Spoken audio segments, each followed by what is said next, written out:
I still remember the first time I saw her. Not like a blurry old memory, no, like a photograph, sharp, vivid, unforgettable. It was raining, the kind of rain that writes poetry on windows. I was sitting at the back of the lecture hall, hoodie up, pretending I didn't exist. And then she walked in, laughing like the world was her best friend. She didn't look at me. Why would she? But in that moment, my world tilted. And for the first time in a long time, I wanted to be seen. Her name was Haya. She smelled like books and jasmine. She sat 3 rows ahead, always taking notes with a pink pen. I watched her live her life, laugh, cry, fight with her friends, talk too fast when nervous. She never looked back. I didn't fall in love instantly. No, it was slower than that. Like pages turning in a book you didn't want to end. I'd pick the seat closest to hers every time. Accidentally, on purpose, bump into her in the cafeteria. Smile when she did. Hurt when she didn't show up.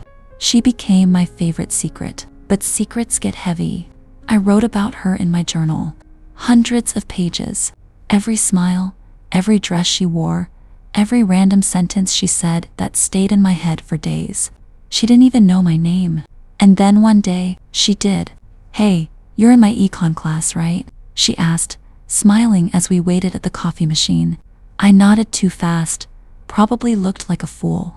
"I'm Haya." "I know," I blurted out. "I mean, yeah, we've had classes together since first year." She laughed. God, she laughed. And just like that, I became part of her world. We weren't friends, not exactly. She'd wave at me in the hallway. Sometimes we sat together in class. One time, she borrowed my notes and thanked me with a cookie. To her, I was kind. To me, she was everything. And then came him, Aries. Tall, confident, loud. The kind of guy who walks into a room and makes it his. She loved him. The way she looked at him was the way I looked at her. I watched them fall in love. From the way she'd wait for his texts to the day he surprised her with a necklace she never took off. From late night calls in the library to their matching bios on Instagram. And I smiled. God, I smiled so hard it hurt. There were nights I'd cry without sound because the pain was quiet. It didn't scream. It just existed. I wanted to hate her. But how do you hate the person who made you feel alive? Then they broke up. I heard her crying in the hallway one evening, her best friend holding her like the world had collapsed. I wanted to go to her, tell her everything, say, "I've always loved you. You just didn't see it." But I didn't, because even in her brokenness, she wasn't mine. Graduation came like thunder, loud and sudden. We took photos, fake smiles all around. She looked radiant in her gown. He wasn't there.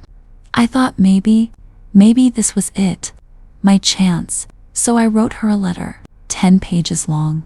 Every word soaked in truth and trembling hope. "I know you never saw me," I wrote, "but I saw you every day, and I loved you quietly. Maybe one day, when the world is softer, you'll read this and understand." I never gave it to her, because love, the truest kind, doesn't beg to be returned. It just wants to be felt. Now, it's been 5 years. She's married, 2 kids, a life, a home. We follow each other on Instagram. She likes my photography sometimes, sends birthday wishes once a year. That's all. But last night, I opened that old letter, and for the first time, I smiled without pain, because I realized some loves don't need endings. They're beautiful because they existed at all. I loved her, and that was enough.